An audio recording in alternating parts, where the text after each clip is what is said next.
Bismillahirrahmanirrahim. Assalamualaikum warahmatullahi wabarakatuh. Alhamdulillahirabbil alamin. Assalatu wassalamu ala mursalin wa ala alihi washabihi ajmain. Amma ba'du. Qala Allah fil Qur'anil Karim. A'udzu billahi minasyaitonir rajim. Bismillahirrahmanirrahim. Yang pertama-tama marilah kita panjatkan puji syukur kita kepada Allah Subhanahu wa taala, yang mana atas keberkatannya lah kita masih diberi nikmat dan beri kesehatan pada hari ini, masih bisa ikut perkuliahan Ulumul Hadis pada hari ini. Kedua kalinya salawat serta salam tidak lupa kita hancurkan kepada Nabi besar kita, yakni Nabi Muhammad sallallahu alaihi wasallam. Baik, pada kesempatan hari ini saya kelompok 2 Ulumul Hadis bersama Hidayat akan menjelaskan tentang kehujahan hadis dalam ajaran Islam. Hadis kedudukannya sebagai hujah dalam ajaran Islam dapat dikemukakan dalil-dalilnya sebagai berikut. Yang pertama, dalil Al-Quran.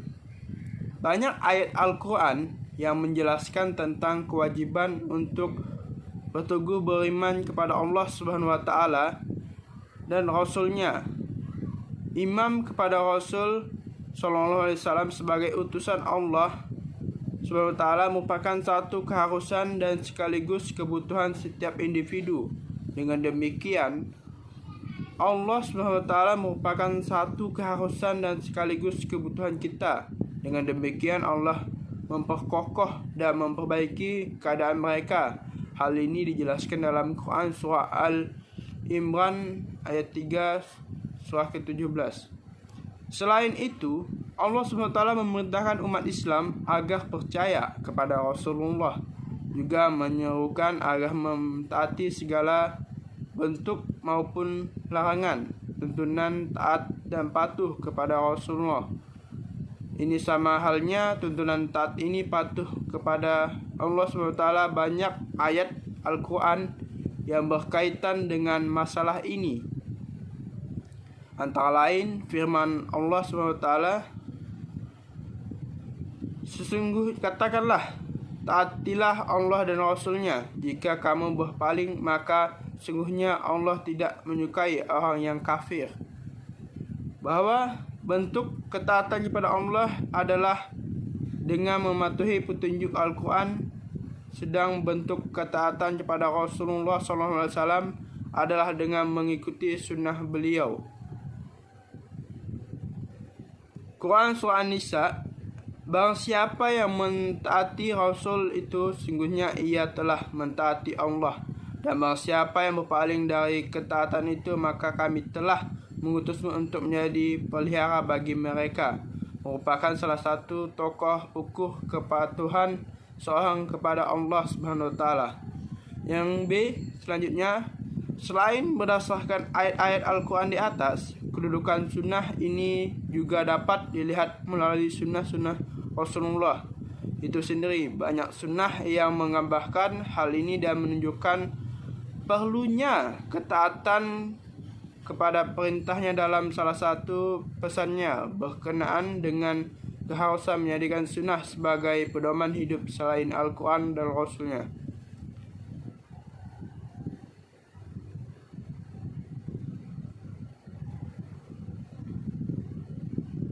Telah menceritakan kepadaku dari Malik bahwasanya dia menyampaikan bahwa Rasulullah SAW bersabda, aku tinggalkan 2 pusaka pada kalian. Jika kalian berpegang kepada keduanya, niscaya tidak akan tersesat, yaitu kitab Al-Quran dan sunnah Rasulullah SAW. Telah menceritakan kepada kami Ahmad bin Hanbal, telah menceritakan kepada kami Al-Walid bin Muslim, telah menceritakan kepada kami Saur bin Yazid berkata dia telah menceritakan kepadaku. Khalid bin Ma'dan berkata dia telah menceritakan kepadaku. Abdurrahman As-Sulawesi dan Huz bin Huzar berkata keduanya datang kepada Al-Irbad bin Syariah radhiyallahu anhu, dia berkata, Rasulullah SAW memberikan kami nasihat yang membuat hati kami bergetar dan air mata kami bercucuran. Dengan petunjuk ayat-ayat yang sunnah Nabi SAW di atas, maka jelas bahwa sunnah Nabi Muhammad SAW merupakan sumber atau hujah hukum Islam selain Al-Quran. Orang-orang menolak sunnah sebagai salah satu hujah hukum Islam, berarti orang itu menolak petunjuk Al-Quran. Baik, terima kasih. Selanjutnya saya serahkan kepada materi kedua, yaitu hidayat. Terima kasih. Assalamualaikum. Bismillahirrahmanirrahim. Assalamualaikum warahmatullahi wabarakatuh. Baiklah, di sini saya akan menjelaskan tentang perbedaan hadis dan Al-Quran sebagai sumber hukum ajaran Islam. Hadis dan Al-Quran merupakan dua di antara dasar hukum Islam yang disepakati oleh jumhur ulama.